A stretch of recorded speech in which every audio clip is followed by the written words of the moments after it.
Hello, I am Kodili-nye, the son of the wonderful. Here again, we are in another round of street vlogging, and we are going to continue on part 3 of Onitsha and the urgency of the matter, and part 3. And you know that we have discussed part 2, we have discussed part 1, and we have discussed part 2. Without wasting much of your time, in this part 3, we are going to rehearse some of the things that necessitated this, because you might have heard about what has been happening to our people, their investment and other things all over, especially in Lagos and some other areas. But the urgency is now for us to push forward and get Onitsha as a mighty and mega city that it deserves.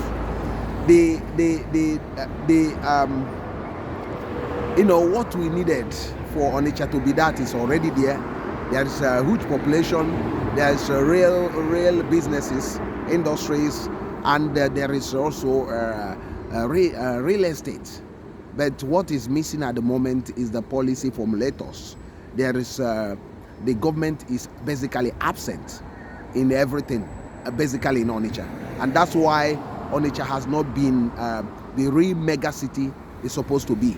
The politicians are, going around talking without actually putting real work in actually actualizing what Onitsha should be, and that's why the Onitsha has been struggling. And if the government can match 20% of what the people are putting in Onitsha would have been transformed. 20% involved doing their own things, policy formulation, organizing things, getting the environment, getting a lot of essential things working. But at the moment, they are struggling on that. They have not even come up to 2%. And that's why Onitsha has remained like this. So in this part 3, we are going to talk about Onitsha Metro as a mega city that will rival any city, not just in Nigeria. We won't be talking about Lagos if the governor of Anambra State will realize this and quickly do these things. I do believe that in 1 year, he will be able to accomplish this. You look at what is happening in Ekulobia.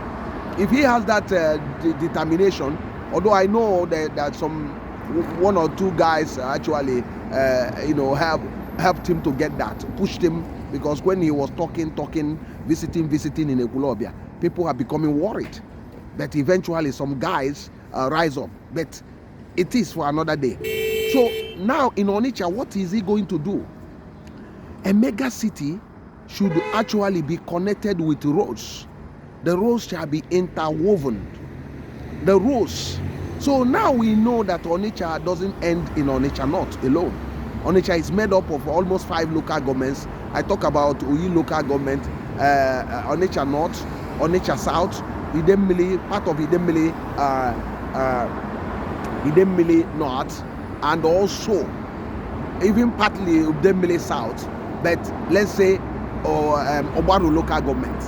So now what the government need to do now is to interconnect this area and say, from the connecting area, I will now say, welcome to the Onitsha metropolitan city with the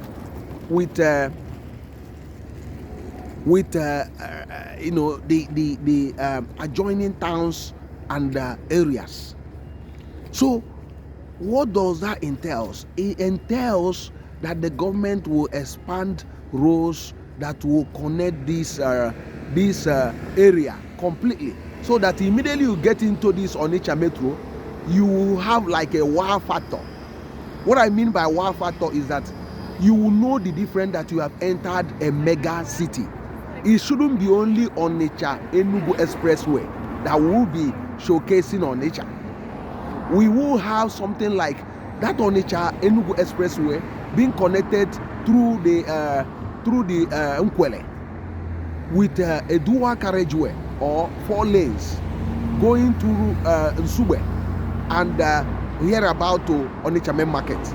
And the same thing applied to the other side, moving through Ogidi and also connecting to Oba. and going from Oba to Odebe. That's what we are talking about. And also, you have a lot of flyovers connecting most of this Onitsha area. You should be having flyover in MCC. You should also having flyovers in basically, the Seamans near the near the Boromi, that will connect the Onitsha Enugu Expressway at Mtor to the other side of Oze. So, and on the Omoba phase 1 and the Omoba phase 2, it should be connected so that you come in there, you just move in there. And there should be a connection that will link to Nkisi Trans-Nkisi. So the dual carriageway. So now you also need to connect Onitsha Niger Strait, or near the River Niger Strait, near the River Niger Bridge. You connect a flyover that will link it to Atani Road. This is a 2 years, 1 year to 2 years plan that should be mapped out. Some of these roads dualize, and you also connect Obosi directly to Odegbe, or Oba to Odegbe straight. So, and through Opoko, you connect Opoko direct to Awada or Guabo Obosi. So with a flyover, so 2 places or 3 places, depending on what government want to do, but they must connect this place so that if you are into this city, you know that you are into this city. So major roads, like around 10 or 15 major roads in the city, must be expanded wide enough with what I mean a larger footpath, a larger pedestrian walks. That's what we need to put in those places. You can see this place I am now. You can see the footpath.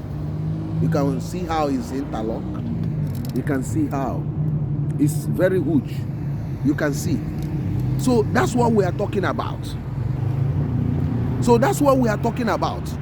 you connect these areas having a nice footpath that is around 7 feet or 10 feet in some areas. So by doing this will actually help us to navigate the inconveniences people are suffering at the moment, that make the Onitsha to look very unkept and untidy. So once the government do these things, it will actually help us so much. It will actually help us to basically do the right thing, what we needed. And this will also attract mega investors, because now you have a city that is opened up. We don't want a type of footpath or pedestrian walkway that is done in Ekulobia. That one is too narrow. So we should have something like between the lower part of Onitsha, we will be having like 5 feet, but all those major roads will have like 7 feet pathway that should be very nicely built. So now, by doing these things, flyovers and the bridges, this will basically open Onitsha.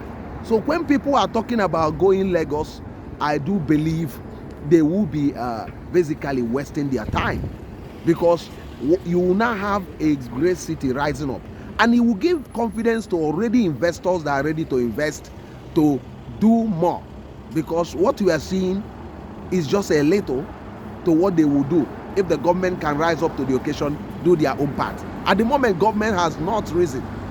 If they can match the people, if you look at those houses, markets that were built in Onitsha, none of them was built by the government.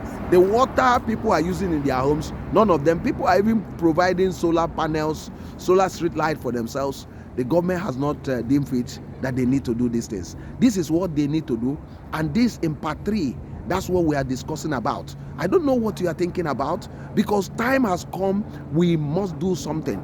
Money is not an issue, because any money borrowed on this is not a wasted money, because it's going to expand the business opportunity. The investors will flood in, and also the property rate will rise so much that the government will be smiling to the bank. So anything you put in Onitsha, you are going to return 7-fold immediately back to the government. That's what we are talking about, and this is a concerted effort to get Onitsha up and running. It is time we do these things. It is time that Governor Chukwuma Soludo will look on this way and do this thing. As an economist, he knows the importance of having a mega city in the east that will rival any city at all, not just in Nigeria, but in West Africa. I don't know what you think about this. I am Kodili-nye, the son of Wonderful, and I do believe that you will always join us in what we are doing here by tagging Governor Chukwuma Soludo and most of these government officials and most of the influential people, so that they will help to spread this message. When you get this thing, please remember to like and show some love. I am still Kodili-nye, the son of Wonderful. See you in the next one, and God bless you.